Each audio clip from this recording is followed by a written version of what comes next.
नमस्कार, सीएनबीसी आवाज़ मोतीलाल ओसवाल स्टूडियो में आप सभी का स्वागत है। तैयारी करते हैं 10 के दमदार ट्रेड्स की और शुरुआत करते हैं हेडलाइंस के साथ। वीकली एक्सपायरी के दिन निफ्टी में कंसोलिडेशन का मूड, हल्की बढ़त के साथ निफ्टी 22,500 के पार। बैंक निफ्टी कर रहा है आउट परफॉर्म। मिड कैप भी अब हरे निशान में आने में कामयाब। एसेट मोनेटाइजेशन से एमटीएनएल का शेयर करीब 15% ज्यादा दौड़कर बना हीरो ऑफ द डे। संपत्ति बेचने पर बीएसएनएल और एमटीएनएल को मिली करीब 13,000 करोड़ रुपए की रकम। आने वाले दिनों में एसेट मोनेटाइजेशन की रफ्तार और पकड़ेगी। क्रूड में तेजी और ऑयल फील्ड बिल पास होने से ओएनजीसी में रफ्तार 2% की तेजी के साथ बना निफ्टी का टॉप गेनर। ऑयल इंडिया भी 2% से ज्यादा ऊपर। रिटेल शेयर में अच्छी खरीदारी का मूड, 3.5% ज्यादा की तेजी के साथ डीमार्ट बना वायदा का टॉप गेनर। साथ ही ट्रेंड, कला मंदिर और गो कलर्स में भी रौनक का। चुनिंदा डिफेंस शेयरों में मजबूती, करीब 2,500 करोड़ रुपए के नए ऑर्डर और नमूरा की बुलिश रिपोर्ट से बीएल में 2% की मजबूती। उधर मिधानी भी 2% चढ़ा।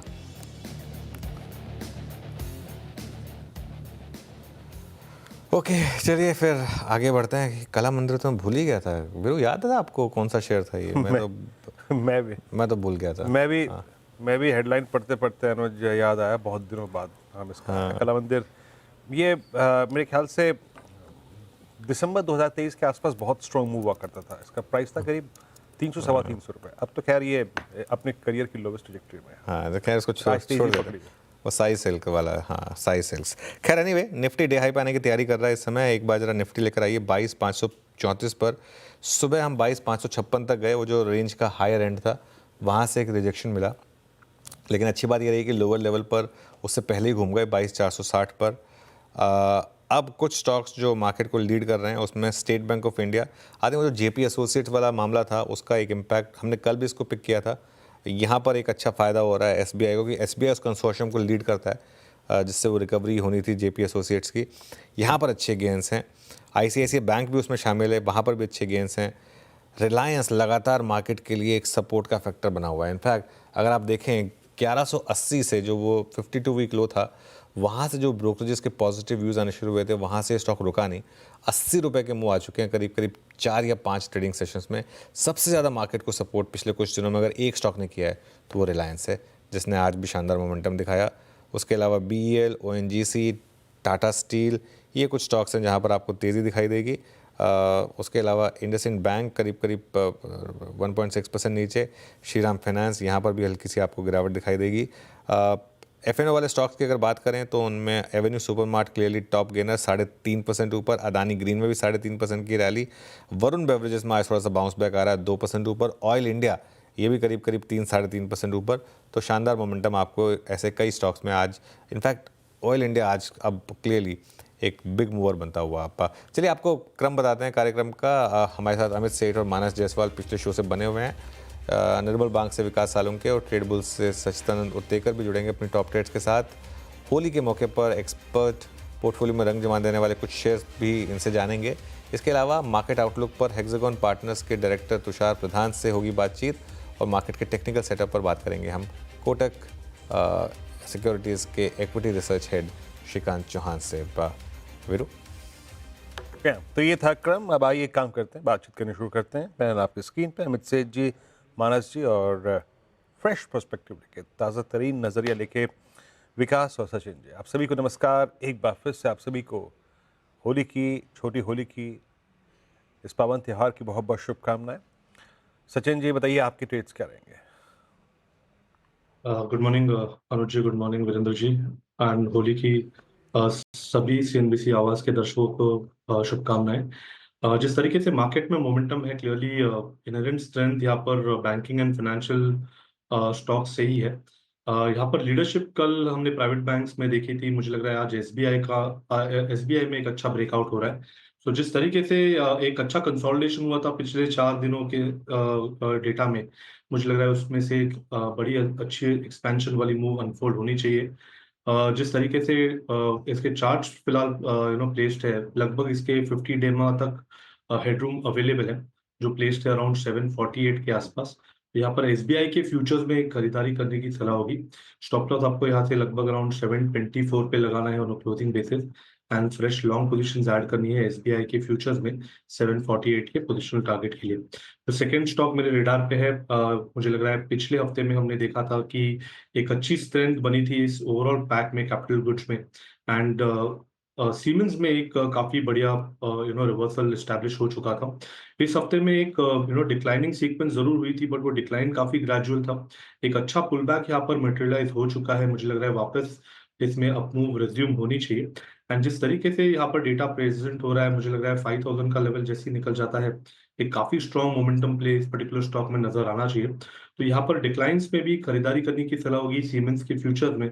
स्टॉप लॉस आपको 4940 पे लगाना है on a closing basis and हो सकता है कि अगले हफ्ते तक 50 टू 40 के आसपास का एक स्विंग सीमेंस के फ्यूचर्स में नजर आए। सो खरीदारी करनी है सीमेंस के फ्यूचर्स में। ओके, सिमेंस 4977 पे फ्यूचर्स आपका एक बाय कॉल है। और विकास, गुड मॉर्निंग, आपको भी होली की शुभकामनाएं। आपके दो ट्रेड्स। गुड मॉर्निंग वीरेंद्र जी और सभी व्यूअर्स को हैप्पी होली।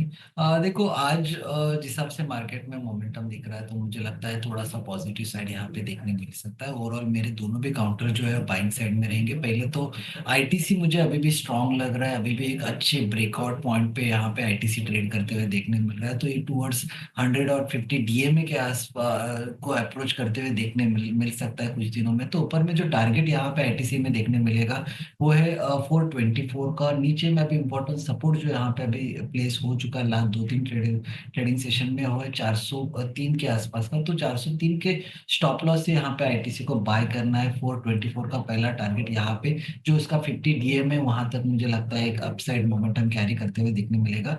दूसरा मेरा बाय कॉल रहेगा ग्लैनमार्क फार्मा। ये हमारे क्लाइंट को भी हमने रिकमेंड कर चुके हैं दोनों भी कॉल, जहाँ पे एक पॉजिटिव रुझान कल भी देखने मिला था, आज भी ग्लैनमार्क फार्मा थोड़ा सा यहाँ पे सुस्त होते हुए देखने मिला। बट मुझे लगता है यहाँ से वापस एक अपसाइड का ट्रेंड यहाँ पे इंटैक्ट यहाँ पे देखने मिल सकता है। तो 1480 के टारगेट के लिए यहाँ पे ग्लैनमार्क फार्मा को बाय करना है। नीचे में 1380 इंपॉर्टेंट सपोर्ट यहाँ पे बन चुका है, तो 1380 के स्टॉप लॉस से ग्लैनमार्क फार्मा को बाय करना है 1480 के टारगेट की।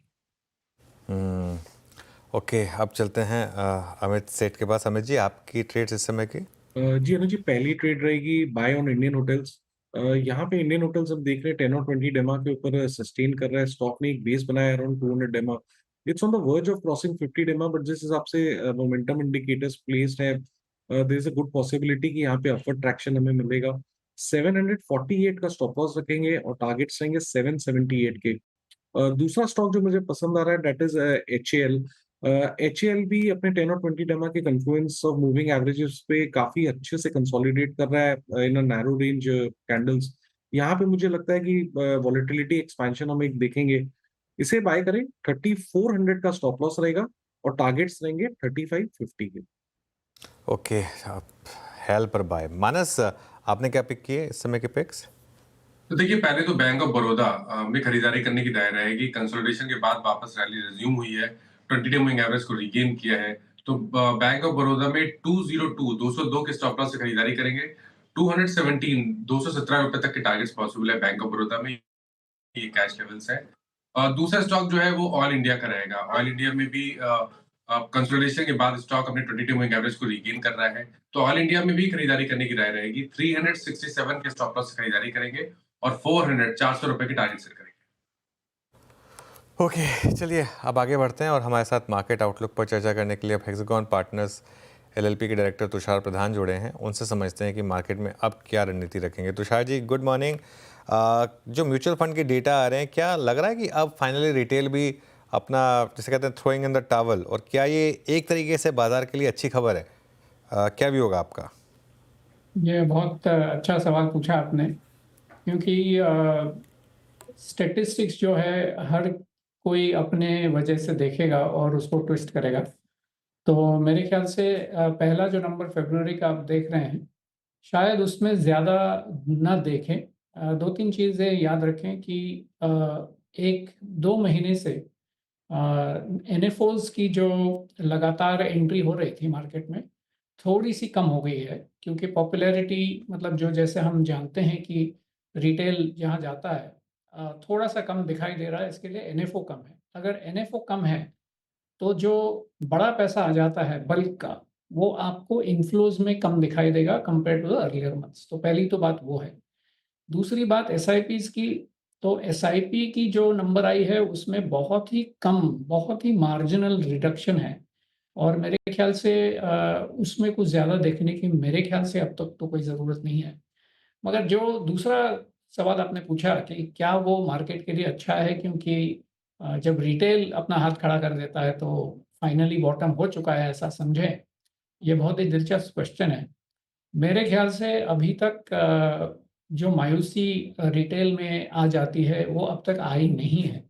मैं ये नहीं समझता कि उसके लिए हम रुकें। पिछली 2-3 क्रैशेज़ में हमने देखा है कि बहुत ही कुछ मेजर इवेंट हो चुका है जिससे कि ये मायूसी हमने रिटेल में हम देखते हैं। मगर अगर इंडिया की इकोनॉमिक सिचुएशन देखें, अभी फ़िलहाल इन्फ्लेशन नंबर भी आ चुका है वो जो कम है, इंटरेस्ट रेट्स भी शायद कम होने का संकेत है। तो ये सब सारी चीज़ें आने के बाद जब जीडीपी ग्रोथ आपकी मल्टीलैटरल एजेंसीज़ भी कह रही हैं कि 6.5% की औसत से आगे बढ़ते जाएगा, तो मेरे ख्याल से ऐसा कोई कैटास्ट्रोफिक इवेंट तो हम देखे नहीं है।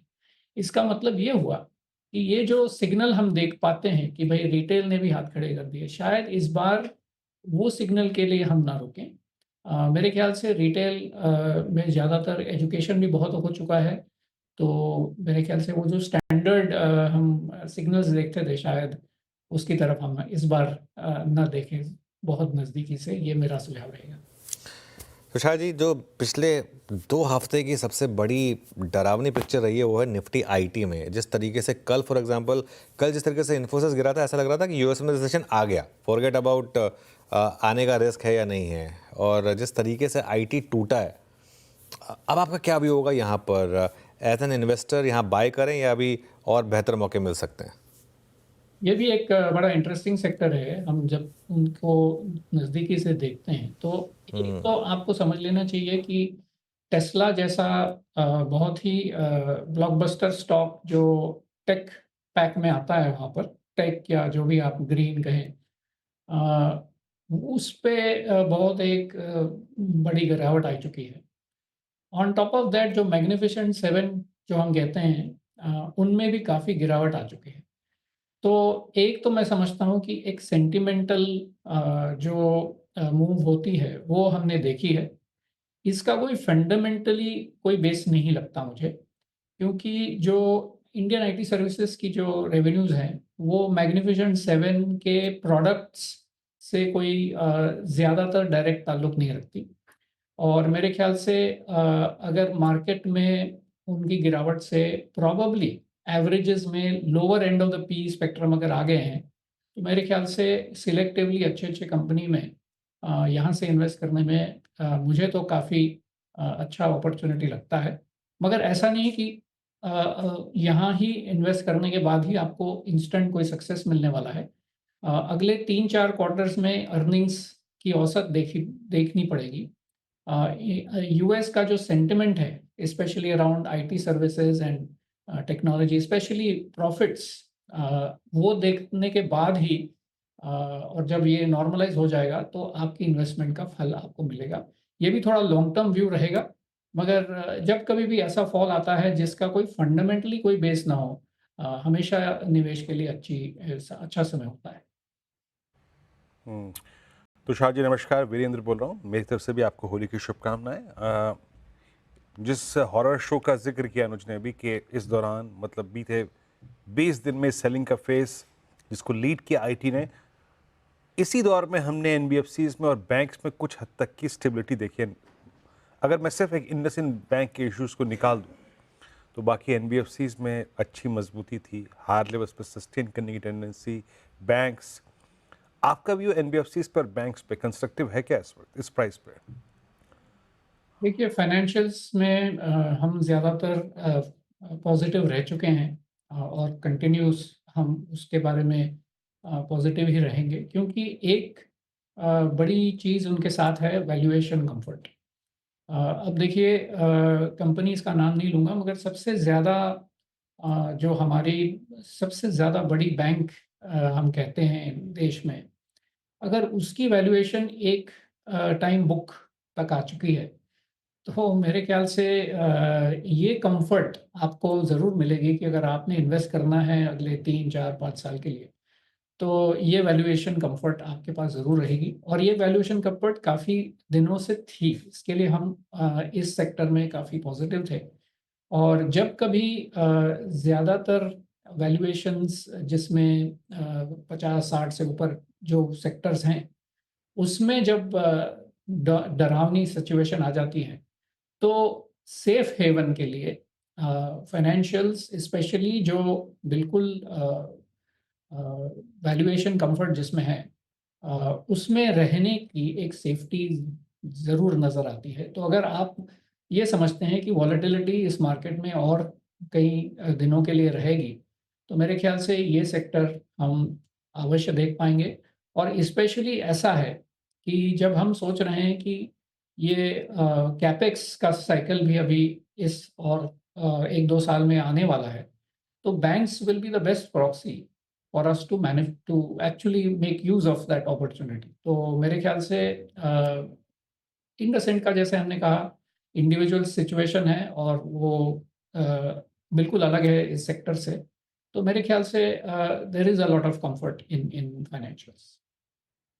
ओके, कंफर्ट है फाइनेंशियल्स में इस वक्त, लेकिन तुषार जी एक चीज़ जिसको लेकर थोड़ा सा हमारे कयास, हमारा अनुमान या फिर हमारी फीलिंग थोड़ी गलत रही, वो ये थी कि जब बजट आया, बजट के बाद जब मेजर टैक्स कट्स अनाउंस किए गए, उसके बाद लगा था कि एफएमसीजी उभरेगा डिसाइसिवली और 3-4 दिन का प्राइस एक्शन भी बढ़िया था, बट वो ट्रांसलेट नहीं हो पाया आई थिंक एक हफ्ते से ज़्यादा की तेज़ी में, और इवन अभी भी निफ्टी एफएमसीजी कोलैप्स कर रहा है। एक धड़ा उसका क्रूड से जुड़ा हुआ है, लेकिन बाकी अगर आप देखें, I mean stocks like HUL, ITC, Marico, Dabur, इनमें क्या व्यू रखते हैं आप इस वक्त? देखिए ये तो एवरग्रीन स्टॉक्स हैं क्योंकि कंजम्पशन इस कंट्री में कंटिन्यूसली एक बहुत बड़ा ग्रोथ वेक्टर में जिसको कहूँगा वो कंटिन्यूसली रहेगा और इंडिविजुअली आपको जो जहाँ वैल्यूएशंस रिलेटिव टू हिस्ट्री अच्छे लगते हैं वहाँ पे निवेश करना मेरे ख्याल से लॉन्ग टर्म के लिए अच्छा ही होगा।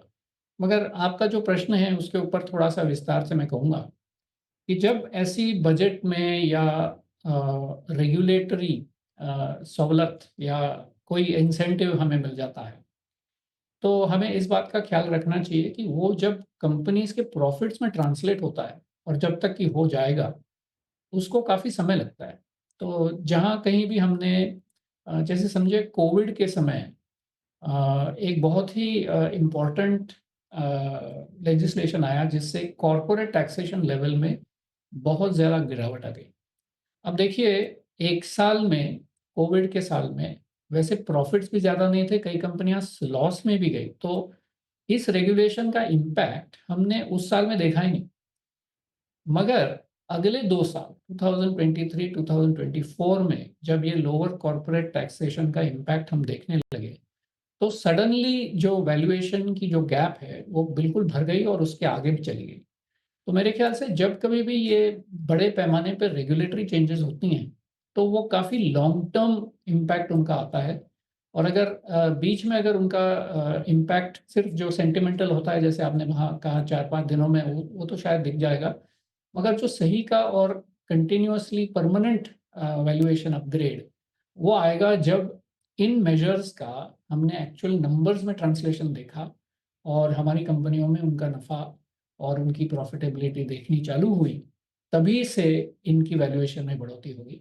तो मेरे ख्याल से ये हमेशा चिकन एंड एग्स सिचुएशन होता है कि हम पहले क्या करें। तो मेरे ख्याल से एक ऐसे बड़े रेगुलेशन के बाद में लॉन्ग टर्म व्यू लेना मेरे ख्याल से अच्छा रहेगा। ओके, मीनवाइल मार्केट वापस एक बार कोशिश कर रहा है उस 22,556 के लेवल को क्रॉस करने की, देखते हैं इस बार क्रॉस करता है या नहीं। 22,547 पर वापस। तो शायद जी पिछले 3 महीने में एक और स्पेस जहां ब्रूटल करेक्शन आई वो है स्टॉक मार्केट से रिलेटेड स्टॉक्स, चाहे वो एक्सचेंजेस हों, डिपॉजिटरीज हों, या अब कल के डेटा के आने के बाद इवन म्यूचुअल फंड स्टॉक्स। यहाँ पर आप टॉपअप कर रहे हैं, पहली बात तो है कि आपके पोर्टफोलियो में, और अब क्या व्यू होगा? नहीं, बिल्कुल ये ये स्पेस हमारे लिए काफ़ी अट्रैक्टिव है और मैं इतना भी कहूँगा कि सारा जो अवेलेबल ऑप्शंस हैं सारे अच्छे हैं ऐसा नहीं, क्योंकि कई कंपनियों की वैल्यूएशंस उनकी फंडामेंटल से थोड़ी दूर जा चुकी है और कई कंपनियों की वैल्यूएशन उनकी फंडामेंटल से कम चल रही है। तो ये मैं कहूँगा कि अपॉर्चुनिटी बिल्कुल डेमोक्रेटिक है। आपको थोड़ा-सा रिसर्च करने के बाद समझ में आएगा कि जहाँ कहीं भी अर्निंग्स रोबस्ट हैं, मतलब कि जहाँ कहीं भी मार्केट सेंटिमेंट से टोटली रिलेटेड ना हो और ये मार्केट की जो एक्सपेंशन हुई है, शायद आप म्यूचुअल फंड ही देखें, फोलियोज जितने बढ़ चुके हैं या जो इंटरमीडियरी सर्विसेज हैं जो म्यूचुअल फंडों के बारे में सर्विसेज देते हैं या स्टॉक मार्केट के बारे में सर्विसेज देते हैं। अब आपको इतना समझ में आना चाहिए कि एक तो फ्रॉथ है, जहाँ पर ये नए एंट्रेंट्स आने के बाद इनकी अकाउंट्स में ज़्यादा बढ़ोतरी हुई है और इन टर्न इनकी प्रॉफिटेबिलिटी की अपेक्षा ज़्यादा है। मगर एक सर्टेन लेवल पर आपने सोचना चाहिए कि अब ये परमानेंट अपसाइड हो गई है। मतलब जहाँ पे हम थे 2 साल पहले और अब हैं, इससे अगर थोड़ा-सा भी कम हो जाता है, तो उनकी फंडामेंटल्स में बहुत ज़्यादा चेंज नहीं आएगा। तो हमने एक क्वांटम लीप ले चुके हैं हम, जहाँ से हम फाइनेंशियल सेविंग्स की तरफ हमारे बहुत सारे निवेशक अब जा चुके हैं और ये स्टेप हमेशा एक तरफ़ा होता है। वो वापस आने के लिए बहुत ही बड़ा क्रैश होने की ज़रूरत होती है शायद। मगर एक स्टेप लेने के बाद अगला स्टेप शायद धीरे से लें, मगर यहाँ से अब जित हम पेनिट्रेशन कहते हैं फाइनेंशियल सर्विसेज़ की, वो यहाँ से आगे ही बढ़ने वाली हैं। अगर हम सोचें कि विकसित भारत की तरफ 2047 की तरफ जा रहे हैं, तो सारे विकसित देश जो होते हैं, उनकी financial assets as a percentage हमारे करंट लेवल से बहुत ज़्यादा हो जाती है। तो मेरे ख़्याल से ये तो मेरे ख़्याल से एक अच्छा अपॉर्च्युनिटी है, मगर एक कैveat दूँगा कि सारी कंपनियाँ इस एरिया में शायद इतनी अट्रैक्टिव नहीं है, थोड़ा-सा काम ज़रूर करना पड़ेगा। ओके, तुषार जी, बहुत अच्छा लगा आपसे बातचीत करके आज स्पेशली छोटी होली के दिन, और एक बार फिर से नमस्कार करते हुए आपको एक बार फिर से इस छोटी होली की शुभकामनाएं, होली की भी शुभकामनाएं। चलिए अब एक काम करते हैं, एक अगले पड़ाव की तरफ चलते हैं इस कार्यक्रम में। Meanwhile Nifty bank is hitting 10-day exponential moving average. Nifty is a day high. Shrikant Chauhan Kotak security से हमारे जुड़ चुके हैं। श्रीकांत जी नमस्कार, और आपको भी होली की हार्दिक शुभकामनाएं। बताइए आपके इस वक्त के जो कन्विक्शन आइडियाज़ हैं वो क्या हैं? मतलब पहले तो इंडेक्स पे व्यू आपका, और उसी आधार पर आपका कन्विक्शन आइडिया इस वक्त क्या है? बिल्कुल, तो वीरेंद्र, सबसे पहले आपको और आपके एंटायर टीम को होली की ढेर सारी शुभकामनाएं। और देखिए, अगर इस मार्केट को देखें तो इस मार्केट में हमें लगता है कि जो एक पेन आना चाहिए था, एक जो वीकनेस आनी चाहिए थी, मुझे लगता है वो आ चुकी है। आई एम नॉट सेइंग कि ये रिपीट नहीं होगी, लेकिन नियर टर्म में रिपीट होना मुझे लगता है मुश्किल है। उसके पहले एक मीनिंगफुल रैली आनी चाहिए, क्योंकि मार्केट ने एक बड़ा सेल ऑफ देखा है। और अभी अगर आप देखें तो एक्सेप्ट आईटी, बाकी सभी इंडाइसेस में एक रिवर्सल एक्टिविटी या reversal formation weekly daily basis पे बन चुका है। आईटी में भी मुझे लगता है कि 5% का गेन आ सकता है वो, लेकिन मुझे लगता है कि वो पेन अगर आ जाता है तो इनफैक्ट वीरेंद्र अच्छा होगा, क्योंकि वो पेन के बाद आईटी भी लगता है हमें कि स्टेबलाइज होने की शुरुआत कर देगा। तो 5% का पेन इंडेक्स में आएगा तो मे बी 7-8% का पेन स्टॉक में भी आ सकता है। अगर इंडेक्स की बात करें तो यस, जैसे आपने कहा, और मैं आपके लेवल्स को हमेशा बाकी काफ़ी क्लोज़ली ट्रैक करता हूँ। 22,550-600 के इम्पोर्टेंट लेवल्स हैं, और अगर आप देखें तो डेली बेसिस पे कंसोलिडेशन भी मार्केट में बना रहा है। 22,600 के ऊपर स्पेसिफिकली मुझे लगता है कि टेक्निकल ब्रेकआउट बनेगा, तब तक हमें लगता है कि रेंज बाउंड एक्टिविटी है मार्केट में, और 22,300 के नीचे वापस मार्केट में हम शॉर्ट टर्म वीकनेस देख सकते हैं। तो 22,600 के ऊपर तेज़ी की पोज़ीशन मुझे लगता है कि और हम राइड कर सकते हैं, तो उसे कंटिन्यू कर सकते हैं फॉर टारगेट्स ऑफ 22,800 और मे बी 23,000। कोई भी करेक्शन आता है तो 22,400 में लॉन्ग की पोजीशंस बनाएं, 22,300 का स्टॉप लॉस रखें। और बैंक निफ्टी, यस, जैसे आपने कहा वैसे यस, उसमें बढ़त बनी है, रिलेटिवली अच्छा परफॉर्म कर रहा है, और जब आईटी प्रेशर में है तो मुझे लगता है कि यस, बैंक स्टॉक्स परफॉर्म कर सकते हैं। बैंक निफ्टी में भी 48,500-700 के करीब बड़ा रेजिस्टेंस है। 48,700 के ऊपर ही रियल तेजी बनेगी, लेकिन यस, यहाँ से 300 पॉइंट की और तेजी नजर आती है। करेक्शन में मुझे नहीं लगता कि अभी बैंक निफ्टी 48,000 के नीचे ट्रेड कर पाएगा। एचडीएफसी बैंक, आईसीआईसीआई बैंक दोनों में अच्छा खासा रिवर्सल है, तो ये तेजी जारी रहेगी, ऐसे इंडेक्स में लग रहा है। अच्छा, निफ्टी बैंक आपकी स्क्रीन पे। अच्छा, अभी आईटी में आप लोगों ने कोई कॉन्ट्रा कॉल ली है क्या? नहीं, देखिए इन लेवल्स पे कोई कॉन्ट्रा कॉल नहीं लिया है, क्योंकि कई सारे आईटी कंपनीज ने अपने इंपॉर्टेंट सपोर्ट्स को तोड़ा है, और इन लेवल्स के करीब जब ये थे तब हम सोच रहे थे कि डिस्क्रिशनरी स्पेंडिंग में आगे का ट्रेंड कैसे रहेगा, क्या रहेगा करके उसके ऊपर बात चल रही थी, और स्टॉक्स भी अगर आप देखें तो इंपॉर्टेंट सपोर्ट्स के करीब थे। लेकिन अभी जब नैस्डैक ही इतनी जोर से गिर गया है और तो बाकी सब चीजें आ रही है, तो इसी वजह से कोई कॉन्ट्रा कॉल नहीं लिया। इनफैक्ट वी आर थिंकिंग कि अगर यहाँ से थोड़ा अगर और करेक्शन हो जाता है तो ये आईटी स्टॉक्स और भी अट्रैक्टिव हो जाएंगे with a medium to long term view. तो करंट लेवल्स पे तो कोई कॉन्ट्रा कॉल हमने आईटी पे नहीं लिया है, बट ये मिड कैप आईटी में हमें कोफोर्ज अच्छा लग रहा है, हमें नौकरी.com अच्छा लग रहा है, यानी कि इन्फो एज। ओके, चलिए, बहुत बहुत शुक्रिया आप श्रीकांत आज हमारे साथ जुड़ने के लिए और इन सब ट्रेड्स पर बात करने के लिए। धन्यवाद अनुज। शो को समेटने का समय आ गया है और कंचन और श्रेया भी जुड़ गए हैं अब स्टूडियो में। और क्या प्लान है होली का? होली पार्टी का सर। नहीं, होली पार्टी सबको बताने की जरूरत नहीं है, लेकिन उसके अलावा क्या प्लान? अच्छा, आपकी पार्टी है। वीरू, आपका क्या प्लान है होली का? वैसे बहुत सारे प्लान है। बहुत दिनों बाद शुक्रवार को होली पड़ रही है, हाँ। तो सुस्ताने के लिए 2 दिन और हैं। समझ रहे हैं ना आप मेरी बात? राइट। तो हाँ, अच्छा दिन है इस बार होली का। चलिए, बिल्कुल अच्छा दिन है और सेलिब्रेट करिए होली। और एक बार फिर से सबको होली की शुभकामनाएं। इस शो को यहीं समेटेंगे और इस ब्रेक के बाद आपके काफ़ी सवाल होंगे मार्केट्स को लेकर, स्टॉक्स को लेकर। शेयर और कंचन जुड़ेंगे ट्रेडर्स हॉटलाइन लेकर।